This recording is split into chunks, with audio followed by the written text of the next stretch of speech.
સુરત મહાનગરપાલિકા દ્વારા શહેરના દક્ષિણ વિસ્તારના સર્વાંગી વિકાસને વેગ આપવા સાઉથ ઝોન બી ખાતે કેન્દ્રીય જળશક્તિ મંત્રી સી.આર. પાટીલે ₹44.52 કરોડના વિકાસ કાર્યોનું લોકાર્પણ અને ₹80 કરોડના કામોના ખાતમુહૂર્ત મળી કુલ અંદાજિત ₹124.42 કરોડના જનહિતલક્ષી વિકાસ પ્રકલ્પોની ભેટ આપી હતી। આ પ્રસંગે કેન્દ્રીય જળશક્તિ મંત્રીએ જણાવ્યું કે સુરત મહાનગરપાલિકા શહેરીજનોની સુવિધા અને સર્વાંગી વિકાસની દિશામાં સતત કાર્યરત છે। સચિન સ્થિત ઓવરબ્રિજ પહોળો થવાથી અંદાજે 9 લાખ લોકોને લાભ થશે, જેથી તેમના સમય અને ઇંધણમાં બચત થશે અને ઔદ્યોગિક વિકાસને પણ વેગ મળશે। સુરતથી સચિન થઈ નવસારી જતા 90 મીટરના સ્ટેટ હાઈવે પરના હયાત સાતવલ્લા ઓવરબ્રિજને અંદાજિત ₹35.40 કરોડના ખર્ચે પહોળો કરાયો છે। ધારાસભ્ય સંદીપ દેસાઈના પ્રયાસોથી આ રેલવે ઓવરબ્રિજ પહોળો થવાથી Sachin GIDC, Hojiwala industrial estate અને નવસારી બિલીમોરા તરફ રોજિંદી અવરજવર કરતા હજારો વાહન ચાલકો માટે આ બ્રિજ સરળ અને સુગમ આવાગમનનો સેતુ બનશે।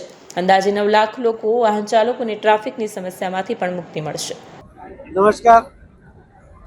સુરત મહાનગરપાલિકા સર્વાંગી વિકાસ તરફ જે આગળ વધે છે અને જે હરણફાળ ભરે છે એનો એક ઉત્તમ નમૂનો આપણને રોજે રોજ જોવા મળે છે।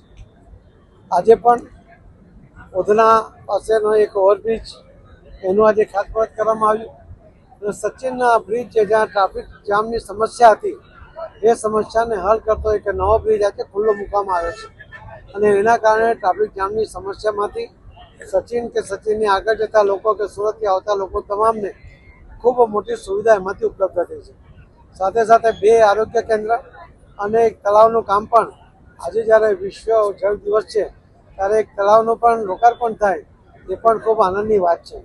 સુરત મહાનગરપાલિકાએ સર્વાંગી વિકાસ માટે પાણી હોય, રોડ હોય કે કોઈ પણ સુવિધા આપવાની હોય, શિક્ષણ હોય, આ દરેકમાં ઉત્તમ કામ કરીને ઉત્તમ ઇન્ફ્રાસ્ટ્રક્ચર સાથે ઉત્તમ ક્વોલિટી સાથે એને આ શહેરને પ્રદાન કરવાનો પ્રયત્ન જે કર્યો છે એના માટે એના સર્વ પૂર્વ પદાધિકારીઓને પણ, અધિકારીઓને પણ, કર્મચારીઓને પણ અને સફાઈ કર્મીઓને પણ બધાનો જ હું ખૂબ ખૂબ આભાર માનું છું।